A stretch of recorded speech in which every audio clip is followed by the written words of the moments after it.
አንዳንድ ሌሊቶች ሰዎች ሁሉ ተኝተው እያደሩ አንተ ግን ጣሪያህን እየቆጠርክ ትነቃለህ።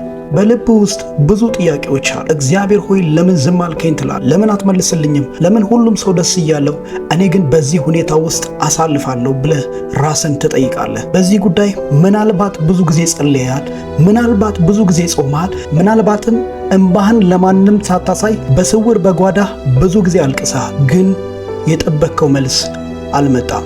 እግዚአብሔር ትቶኝ ይሆን ትላለህ? እውነቱን እንነጋገር። እግዚአብሔር ዝም ሲል በጣም ያማል። ምክንያቱም ከሁሉም ሰው በላይ እርሱን እንጠብቃለን። ሰዎች ቢተውን እንችላለን፣ ግን እግዚአብሔር ዝም ሲል ልባችን ይሰበራል። አንዳንድ ጊዜ በጸሎት ውስጥ ትቆያለህ። አባት ሆይ እርዳኝ ትላለህ፣ ግን ሰማዩ እንደተዘጋ ይሰማሃል። ምንም አትሰማኝም፣ ምንም አታይም፣ ምንም አይቀየርም ብለህ ትበሳጭ ይሆናል እና ያኔም ሰይጣን በጆሮህ ይነግርሃል፣ እግዚአብሔር አይሰማህም፣ ትቶሃል፣ ለአንተ አይጨነቅም ይላል። ግን ዛሬ ይህንን ወቅ የእግዚአብሔር ዝምታ የእግዚአብሔር አለመኖር አይደለም። በመጽሐፍ ቅዱስ ብዙ እግዚአብሔር ዝም ያላቸው ሰዎች አሉ። ከኢዮብ ጀምሮ ብትመለከት እስከ ኢየሱስ ክርስቶስ እግዚአብሔር በሆነ ሰዓት ላይ ዝም ብሏቸዋል። ኢዮብን አስታውስ። ጻድቅ ሰው ነበር፣ ፍጹም እግዚአብሔር የሚፈራ ሰው ነበር። ግን በአንድ ጊዜ ሁሉን ነገር አጣ። ልጆቹን አጣ፣ ሀብቱን አጣ፣ ጤናውንም አጣ። እናም በዚያ ጊዜ እግዚአብሔር ዝም ያለው ይመስለው ነበር። ኢዮብ እንዲህ አለ፣ እጮኻለሁ ግን አትመልሰልኝም። ግን እግዚአብሔር ኢዮብን አልተወውም፣ በዝምታ ውስጥ እየሰራ ነበር። ሌላኛው ዳዊትን እንመለከታለን። ዳዊት እግዚአብሔር ብዙ ጊዜ ዝም ብሎት ነበር። እንዲህም ሲል ይናገራል፣ እስከ መቼ ብሎ ይጮህ ነበር። ንጉሥ ነበር ዳዊት እንደምታውቁት። ግን አንዳንድ ሌሊቶቹ ብቻውን እያለቀሰ ይጸልይ ነበር። ስለዚህ አንተ ብቻህን አይደለህም። ራሱ ክርስቶስ ራሱ የእግዚአብሔር ልጅ የሆነው ኢየሱስ እግዚአብሔር ትቶት ነበር። አንድ ወቅትም እንዲህ ብሎ ሲጮህ እንመለከታለን። አምላኬ አምላኬ ሆይ ስለምን ተውከኝ ብሎ ሲጮህ እንመለከታለን።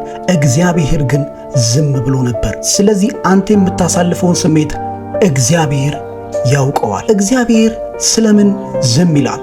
አንደኛው እምነትህን እያሳደገው ነው። እምነትህን ሊያሳድግልህ አንዳንድ ጊዜ እግዚአብሔር መልሱን ያዘገያል። ምክንያቱም እምነትን እያሳደገ ነው። እምነት ማለት ማየት ሳይሆን ማመን ነው። ሁሉም ነገር ጥሩ ሲሆን ማመን ቀላል። ነገር ግን ሁሉ ነገር ሲጨልም በዛን ሰዓት አንተ ከቆምክ እውነተኛው እምነት ያኛው ነው። ሁለተኛው እየጠበቀህ ስለሆነ ነው። አንዳንድ ጊዜ የምትጠይቀው ነገር አሁን ቢመጣ ሊጎዳህ ይችላል።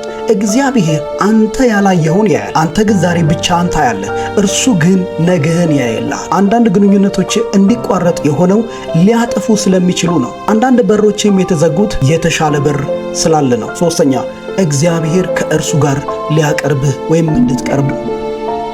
ወይም እንድትቀርበው ስለሚፈልግ ነው። እውነቱን እንነጋገር። አንዳንድ ጊዜ እግዚአብሔርን የምንፈልገው ችግሩ ስንሆን ብቻ ነው። ግን እግዚአብሔር ከእርሱ ጋር እውነተኛ ግንኙነት እንዲኖርን ይፈልጋል። ስለዚህም አንዳንድ ጊዜ ዝም ይላል። ምክንያቱም ፊቱን እንድትፈልግ ፊቱን እንድትሻ ስለሚፈልግ ነው። ምናልባት አሁን በጣም ደክመሃል። ምናልባት ሰዎችም አይረዱህም። ምናልባት በገንዘብ ችግር ውስጥ ነህ። ምናልባትም ስራ ፈልገህ አጥተሃል፣ ደክሞሃል። ምናልባት በስውር እያለቀስክ ነው። ግን ዛሬ ይህንን ስማ። እግዚአብሔር ዝም ሲልህ አልተወህም። አንተ ሳታየው እርሱ እየሰራህ ነው። ምናልባት አሁን የምታልፍበት መንገድ የህይወትህ ምስክርነት ሊሆን ይችላል። ይህን ቪዲዮ ካየህ ምናልባት እግዚአብሔር እየተናገረ ሊሆን ይችላል።